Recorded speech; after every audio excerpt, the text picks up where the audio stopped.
নমস্কাৰ সকলোকে স্বাগতম জনাইছো আসাম কেৰিয়াৰ পইণ্ট ইউটিউব চেনেলৰ অন্য এটা নতুন ভিডিঅ'লৈ। বন্ধুসকল, আজিৰ এই ভিডিঅ'টিত আমি আপোনালোকৰ আগন্তুক অনুষ্ঠিত হ'ব লগা এডিআৰই গ্ৰেড 3 গ্ৰেড 4 আৰু আসাম পুলিচৰ লিখিত পৰীক্ষাৰ বাবে কেইটামান অতিকৈ গুৰুত্বপূৰ্ণ প্ৰশ্ন আলোচনা কৰিম। এই প্ৰশ্নসমূহৰ ভিতৰত আপোনালোকে কিমানটা প্ৰশ্ন শুদ্ধ কৰিব পাৰে আমাক শেষত কমেণ্ট বক্সত জনাই দিব। তো বলক এতিয়া আজি ভিডিঅ'ৰ প্ৰশ্নসমূহ আলোচনা কৰোঁ। বন্ধুসকল, আজি ভিডিঅ'ৰ প্ৰথম প্ৰশ্নটো হৈছে Which metal was not used in the Harappan civilization? Harappan সভ্যতাত তলৰ কোনটো ধাতু ব্যৱহাৰ হোৱা নাছিল? শুদ্ধ উত্তৰটো হৈছে অপচন ডি, আইৰণ বা লু। হৰপ্পান সভ্যতাত আইৰণ বা লু ধাতুবিধ ব্যৱহাৰ হোৱা নাছিল। বন্ধুসকল, আপোনালোকে মনত ৰাখি থ'ব, হৰপ্পান সভ্যতাক সিন্ধু উপত্যকাৰ সভ্যতা বা হিন্দু সভ্যতা বুলিও কোৱা হয়। নেক্সট প্ৰশ্নটো চাওঁ। নেক্সট প্ৰশ্নটো হৈছে Whom did Ashok send to Sri Lanka to spread Buddhism? অশোকে বৌদ্ধ ধৰ্মৰ প্ৰচাৰৰ বাবে শ্ৰীলংকালৈ কাক পঠিয়াইছিল? ইয়াৰ শুদ্ধ উত্তৰটো হৈছে অপচন চি, A&B বধ। অৰ্থাৎ মহেন্দ্ৰ আৰু সংঘমিত্ৰক অশোকে বৌদ্ধ ধৰ্ম প্ৰচাৰৰ বাবে শ্ৰীলংকালৈ পঠাইছিল। বন্ধুসকল, মহেন্দ্ৰ আছিল অশোকৰ পুত্ৰ আৰু সংঘমিত্ৰ আছিল অশোকৰ পুত্ৰী। এই কথাটো আপোনালোকে মনত ৰাখি থ'ব। নেক্সট প্ৰশ্নটো হৈছে Which emperor took the title of Vikramaditya? কোনজন সম্ৰাটে বিক্ৰমাদিত্য উপাধি গ্ৰহণ কৰিছিল? ইয়াৰ শুদ্ধ উত্তৰটো হৈছে অপচন বি, চন্দ্ৰগুপ্ত ছেকেণ্ড। দ্বিতীয় চন্দ্ৰগুপ্তই বিক্ৰমাদিত্য উপাধি গ্ৰহণ কৰিছিল। বন্ধুসকল, দ্বিতীয় চন্দ্ৰগুপ্ত আছিল গুপ্ত বংশৰ তৃতীয়জন শাসক। এই কথাটো আপোনালোকে মনত ৰাখি থ'ব। নেক্সট কুৱেশ্যনটো হৈছে Where did the revolt of 1857 start? 1857 চনৰ বিদ্ৰোহ ক'ৰ পৰা আৰম্ভ হৈছিল? ইয়াৰ শুদ্ধ উত্তৰটো হৈছে অপচন চি, মিৰুত। 1857 চনৰ বিদ্ৰোহ, যাক আমি চিপাহী বিদ্ৰোহ বুলিও জানো, এই বিদ্ৰোহটো মিৰুতৰ পৰা আৰম্ভ হৈছিল। নেক্সট প্ৰশ্নটো হৈছে Who was the political mentor of Mahatma Gandhi? Mahatma গান্ধীৰ ৰাজনৈতিক গুৰু কোন আছিল?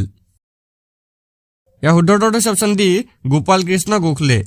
মহাত্মা গান্ধীৰ ৰাজনৈতিক গুৰু আছিল গোপাল কৃষ্ণ গোখলে। নেক্সট প্ৰশ্নটো হৈছে In which part of the constitution are fundamental right mentioned? সংবিধানৰ কোনটো ভাগত মৌলিক অধিকাৰৰ কথা উল্লেখ কৰা হৈছে? শুদ্ধ উত্তৰটো হৈছে অপচন বি, পাৰ্ট 3। সংবিধানৰ তৃতীয় খণ্ডত মৌলিক অধিকাৰৰ কথা উল্লেখ কৰা হৈছে। নেক্সট প্ৰশ্নটো হৈছে In which country is the Kalahari desert located? কালাহাৰী মৰুভূমি কোনখন দেশত অৱস্থিত? শুদ্ধ উত্তৰটো হৈছে অপচন ডি, বটছৱানা। বটছৱানা দেশত কালাহাৰী মৰুভূমি অৱস্থিত। নেক্সট প্ৰশ্নটো হৈছে What is the name of the strait that connects the Mediterranean Sea and the Atlantic Ocean? ভূমধ্য সাগৰ আৰু আটলান্টিক মহাসাগৰক সংযোগ কৰা জলদ্বীপটোৰ নাম কি? শুদ্ধ উত্তৰটো হৈছে অপচন বি, জিব্ৰাল্টাৰ ষ্ট্ৰেইট। ভূমধ্য সাগৰ আৰু আটলান্টিক মহাসাগৰক সংযোগ কৰা জলদ্বীপটো হৈছে জিব্ৰাল্টাৰ জলদ্বীপ। নেক্সট প্ৰশ্নটো হৈছে What is the name of the capital of Egypt? ইজিপ্তৰ ৰাজধানীখনৰ নাম কি? শুদ্ধ উত্তৰটো হৈছে অপচন বি, কাইৰো। ইজিপ্তৰ ৰাজধানী হৈছে কাইৰো। ইয়াৰ লগতে এইটো মনত ৰাখি থ'ব, ইজিপ্তৰ মুদ্ৰা হৈছে Egyptian pound. Next প্ৰশ্নটোলৈ আগবাঢ়ো। Question number 10 হৈছে What is the name of the currency of Saudi Arabia? Saudi আৰবৰ মুদ্ৰাৰ নাম কি? ইয়াৰ শুদ্ধ উত্তৰটো হৈছে অপচন চি, ৰিয়াল। চৌদি আৰবৰ মুদ্ৰা হৈছে ৰিয়াল। বন্ধুসকল, চৌদি আৰবৰ ৰাজধানী হৈছে ৰিয়াদ। এই কথাটো মনত ৰাখি থ'ব। বন্ধুসকল, ইয়াতে আপোনালোকক এটা ইম্পৰ্টেণ্ট কথা জনাই থওঁ। যদি আপোনালোকে এডিআৰই পৰীক্ষাৰ বাবে আৰু ভালদৰে প্ৰস্তুতি চলাব বিচাৰে, তেন্তে আপোনালোকৰ বাবে খুবেই ইম্পৰ্টেণ্ট PDF কিছুমান আমি তৈয়াৰ কৰিছোঁ। এই PDFসমূহত এক্সামৰ বাবে প্ৰয়োজনীয় সকলোবোৰ ছাবজেক্ট পাই যাব। মেথছ আৰু ৰিজনিং ছল্ভ কৰা পাব, প্ৰিভিয়াছ ইয়েৰ ছল্ভ পেপাৰ পাব।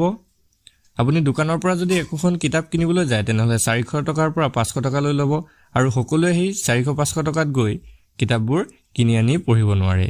আৰু সেয়েহে আমি তেওঁলোকৰ বাবে খুব কম মূল্যত কেৱল 79 টকাত সকলোবোৰ ছাবজেক্ট থকা PDFসমূহ আমি প্ৰস্তুত কৰিছোঁ। এই PDFসমূহত আপোনালোকে আছামিজ আৰু ইংলিছ এই দুয়োটা মাধ্যমতে সকলোবোৰ বস্তু পাই যাব। তো যদি কাৰোবাৰ প্ৰয়োজন হয়, তেনেহ'লে আপোনালোকৰ স্ক্ৰীণত থকা নাম্বাৰটোত আমাক হোৱাটছআপ কৰি এই PDFসমূহ লৈ ল'ব পাৰিব। তো বলক এতিয়া আমি নেক্সট কুৱেশ্যনটো চাওঁ। নেক্সট প্ৰশ্নটো হৈছে In which country is the headquarter of Asian Development Bank located? Asian development বেংকৰ মুখ্য কাৰ্যালয় কোনখন দেশত অৱস্থিত? ইয়াৰ শুদ্ধ উত্তৰটো হৈছে অপচন ডি, ফিলিপাইনছ। ফিলিপাইনছত এছিয়ান ডেভেলপমেণ্ট বেংকৰ মুখ্য কাৰ্যালয় অৱস্থিত। বন্ধুসকল, এই এছিয়ান ডেভেলপমেণ্ট বেংক 1966 চনৰ 19 ডিচেম্বৰ তাৰিখে গঠন হৈছিল।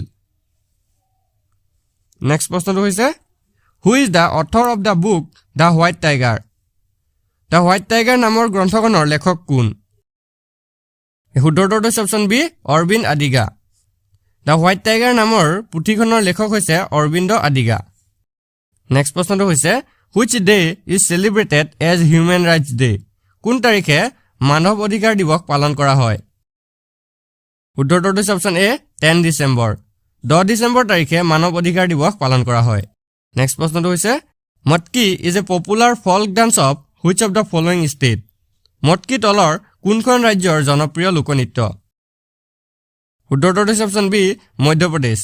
মটকি হৈছে মধ্যপ্ৰদেশ ৰাজ্যৰ জনপ্ৰিয় লোকনৃত্য। নেক্সট প্ৰশ্নটো চাওঁ the Bahai temple is located in which state or union territories of India? Bahai মন্দিৰ ভাৰতৰ কোনখন ৰাজ্য বা কেন্দ্ৰীয় শাসিত অঞ্চলত অৱস্থিত? শুদ্ধৰটো হৈছে অপশ্যন বি দিল্লী। বাহাই মন্দিৰ ভাৰতৰ দিল্লীত অৱস্থিত। নেক্সট প্ৰশ্নটো হৈছে which is the only planet in the solar system that rotates from east to west? পূবৰ পৰা পশ্চিমলৈ ঘূৰি থকা সৌৰজগতৰ একমাত্ৰ গ্ৰহটো কোনটো? ইয়াৰ শুদ্ধৰটো হৈছে অপশ্যন চি ভেনাছ বা শুক্ৰ গ্ৰহ। পূবৰ পৰা পশ্চিমলৈ ঘূৰি থকা সৌৰজগতৰ একমাত্ৰ গ্ৰহটো হৈছে শুক্ৰ গ্ৰহ। বন্ধুসকল, নেক্সট প্ৰশ্নটো হৈছে who was the first Ahom emperor to assume the Hindu title Swarganarayan? Swarganarayan উপাধি গ্ৰহণ কৰা প্ৰথম আহোম সম্ৰাট কোন আছিল? শুদ্ধৰটো হৈছে অপশ্যন ডি চুহুংমুং। চুহুংমুঙে প্ৰথম স্বৰ্গনাৰায়ণ উপাধি গ্ৰহণ কৰিছিল। নেক্সট প্ৰশ্নটো হৈছে which of the following sites has Hindu Buddhist and Jain religions together? তলৰ কোনটো স্থানত হিন্দু বৌদ্ধ আৰু জৈন ধৰ্মৰ ধ্বংসাৱশেষ একেলগে আছে? ইয়াৰ শুদ্ধৰটো হৈছে অপশ্যন বি সূৰ্য পাহাৰ। সূৰ্য পাহাৰত হিন্দু বৌদ্ধ আৰু জৈন ধৰ্মৰ ধ্বংসাৱশেষ একেলগে আছে। নেক্সট প্ৰশ্নটো হৈছে which of the following region of Assam is famous for wild horses? অসমৰ তলৰ কোনটো অঞ্চল বন্য ঘোঁৰাৰ বাবে বিখ্যাত? ইয়াৰ শুদ্ধৰটো হৈছে option C Dibru-Saikhowa national park. অসমৰ ডিব্ৰু-ছৈখোৱা ৰাষ্ট্ৰীয় উদ্যানখন বন্য ঘোঁৰাৰ বাবে বিখ্যাত। নেক্সট কুৱেশ্যনটো হৈছে Assam shares international border with which of the following countries? অসমে তলত উল্লেখ কৰা কোনকেইখন দেশৰ সৈতে আন্তঃৰাষ্ট্ৰীয় সীমান্ত ভাগ বতৰা কৰে? ইয়াৰ শুদ্ধৰটো হৈছে অপশ্যন বি ভূটান আৰু বাংলাদেশ। অসমে ভূটান আৰু বাংলাদেশৰ সৈতে আন্তঃৰাষ্ট্ৰীয় সীমান্ত ভাগ বতৰা কৰে। নেক্সট প্ৰশ্নটো লাগিব। নেক্সট প্ৰশ্নটো হৈছে what is the unit of work? কাৰ্যৰ একক কি? শুদ্ধৰটো হৈছে অপশ্যন এ জুল। কাৰ্যৰ একক হৈছে জুল। নেক্সট কুৱেশ্যনটো হৈছে what is the branch of science that studies human skin called? মানুহৰ ছালৰ অধ্যয়ন কৰা বিজ্ঞানৰ শাখাটো কি বুলি কোৱা হয়? ইয়াৰ শুদ্ধৰটো হৈছে অপশ্যন ডি ডাৰ্মেটলজি। মানুহৰ ছালৰ অধ্যয়ন কৰা বিজ্ঞানটোক ডাৰ্মেটলজি বা ছাল বিজ্ঞান বুলি কোৱা হয়। নেক্সট প্ৰশ্নটো হৈছে what is the national flower of Sri? Lanka জাতীয় ফুল কি? ইয়াৰ শুদ্ধৰটো হৈছে option B blue water lily. শ্ৰীলংকাৰ জাতীয় ফুলবিধ হৈছে ব্লু ৱাটাৰ লিলি। নেক্সট প্ৰশ্নটো হৈছে what is the national flower of Afghanistan? আফগানিস্তানৰ জাতীয় ফুল কি? ইয়াৰ শুদ্ধৰটো হৈছে অপশ্যন এ টিউলিপ। আফগানিস্তানৰ জাতীয় ফুল হৈছে টিউলিপ। নেক্সট প্ৰশ্নটো হৈছে who was the first deputy prime minister and home minister of India? ভাৰতৰ প্ৰথম উপ প্ৰধানমন্ত্ৰী আৰু গৃহমন্ত্ৰী কোন আছিল? শুদ্ধৰটো হৈছে অপশ্যন বি চৰ্দাৰ বল্লভভাই পেটেল। ভাৰতৰ প্ৰথম উপ প্ৰধানমন্ত্ৰী আৰু গৃহমন্ত্ৰী আছিল বল্লভভাই পেটেল। নেক্সট প্ৰশ্নটো হৈছে who was the first women chief minister of India? ভাৰতৰ প্ৰথম মহিলা মুখ্যমন্ত্ৰী কোন আছিল? ইয়াৰ শুদ্ধৰটো হৈছে অপশ্যন বি সুচেতা কৃপেলানী। ভাৰতৰ প্ৰথম মহিলা মুখ্যমন্ত্ৰী আছিল সুচেতা কৃপালানী। নেক্সট প্ৰশ্নটো হৈছে which person is called Martin Luther of India? কোনজন ব্যক্তিক ভাৰতৰ মাৰ্টিন লুথাৰ বুলি কোৱা হয়?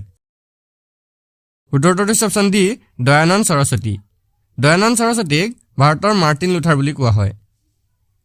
নেক্সট প্ৰশ্নটো হৈছে which person is called saint of gutters? কোনজন ব্যক্তিক চেইণ্ট অফ গুড-টাৰ্ছ বুলি কোৱা হয়? শুদ্ধৰটো হৈছে option B Mother Teresa. Mother টেৰেছাক চেইণ্ট অফ গুড টাৰ্ছ বুলিও জনা যায়। বন্ধুসকল নেক্সট প্ৰশ্নটো চাওঁ। Duma is the name of the parliament of which country? Duma কোনখন দেশৰ সংসদৰ নাম? উত্তৰটো হৈছে অপশ্যন বি ৰাছিয়া। ডোমা হৈছে ৰাছিয়া দেশখনৰ পাৰ্লিয়ামেণ্টৰ নাম।